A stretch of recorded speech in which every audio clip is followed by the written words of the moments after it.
Et il y a une différence entre le mensonge et la vérité. C'est que la vérité se prouve. Le mensonge, ça argumente. Or, la vérité vient tout droit du royaume des cieux. En réalité, le diable, les démons, les mystiques se sont associés pour déformer le sens des mots dans la Bible. Toutes les religions ont pour objectif, par des efforts humains, d'atteindre Dieu. Tout ce qui est dans la Bible ne peut pas être la parole de Dieu. Aucun livre ne peut se targuer d'être la parole de Dieu. Ni le Coran, ni la Bible, ni quel que soit le livre. Fils de Dieu ne signifie pas que Dieu avait une femme. Fils de Dieu veut dire engendré par Dieu. Veut dire créature à l'origine de l'œuvre de Dieu. Donc Dieu est le Père de tous les hommes. Ça n'a rien à voir avec la repentance. Le mot fils de Dieu n'a pas commencé quand Jésus est venu sur terre. Tous les hommes sont fils de Dieu. Mais tous les hommes ne sont pas fils obéissants de Dieu. Parmi tous les hommes, il y a les fils obéissants et les fils désobéissants. Le faux message est répandu pour faire croire aux hommes dans le monde que Dieu a eu besoin de la mort de Jésus pour prendre son sang pour pardonner les péchés. Mais comment est-ce que Jésus peut dire, vous connaîtrez la vérité vous affranchira? Et il ne dit pas plutôt, vous croirez en ma mort et en mon sang vous purifiera. On sait que Jésus a été crucifié. On sait que son sang va couler. Et si Jésus est conscient que c'est son sang qui va sanctifier les gens, je vais à toi, sanctifie-les par mon sang. Et il dit plutôt, sanctifie-les par la vérité, ta vérité que tu m'as donnée. La mission de Jésus, c'est de venir donner la vérité qui sanctifie. C'est la parole qui sanctifie. Ils ont envoyé un évangile de paresseux et de pécheurs. La grâce, ce n'est pas de croire juste que le sang de Jésus a coulé. La grâce, c'est de croire que Jésus-Christ est mort pour un message. Et le message, c'est le message de la vérité qui mène à la vie. Qu'est-ce qui a permis à Jésus de naître et de sa naissance jusqu'à sa mort, de ne jamais être souillé? Jésus même se sanctifie. Dans le corps de qui le sang qu'on mange aux gens qui les sanctifient là est? Dans le corps de Jésus. Lui-même dans son corps, il y a le sang qui sanctifie et puis se sanctifie.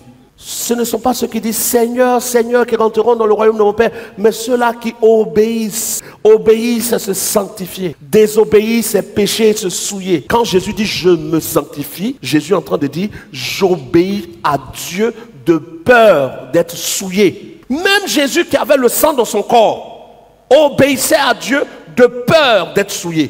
La mort de Jésus était rejet de Jésus. Or, être sanctifié, c'est être séparé du mal. On ne sanctifie pas le Père. Mais c'est la vérité qui sanctifie. La mission de Jésus, c'est de révéler la vérité qui nous donne l'occasion d'être baptisés de l'Esprit. Et entre la vérité qui nous révèle le Père pour le rencontrer et le baptême de l'Esprit, il a été tué. Sa mort est la conséquence de son message. Quand il est dit que Jésus est mort pour nos péchés, ça signifie simplement il est mort pour la cause du pardon de nos péchés. Si Jésus est mort pour le pardon des péchés et que cette mort est directement pour le pardon, alors il n'y a plus de péché. Tous ceux qui obéissent à la parole de Dieu ont montré qu'ils glorifient Dieu pour la mort de Jésus. Mais ce n'est pas sa mort qui est le remède. Le remède, c'est le message. Donc Jésus n'est pas mort pour les païens. Il est mort pour que ceux qui cherchent la vérité soient sauvés.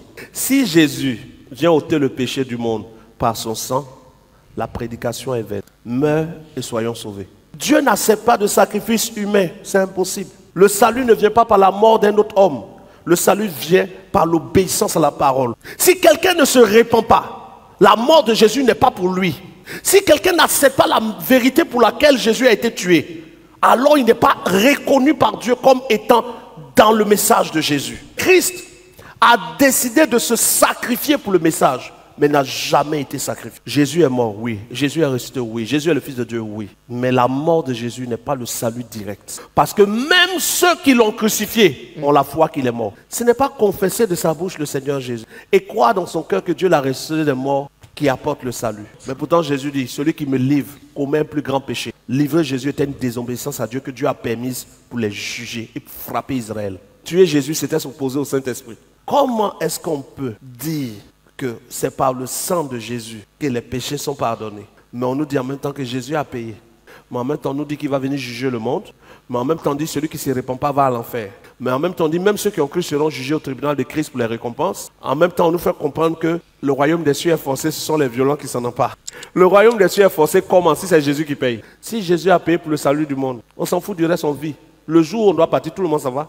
Il n'y a pas préparez-vous. Mais comment on peut nous dire veillez et priez afin que cette heure ne vous surprenne pas? si le salut est une œuvre de quelqu'un d'autre pour moi. Non. Jésus donne le message du salut. C'est toi qui l'acceptes ou qui le refuses.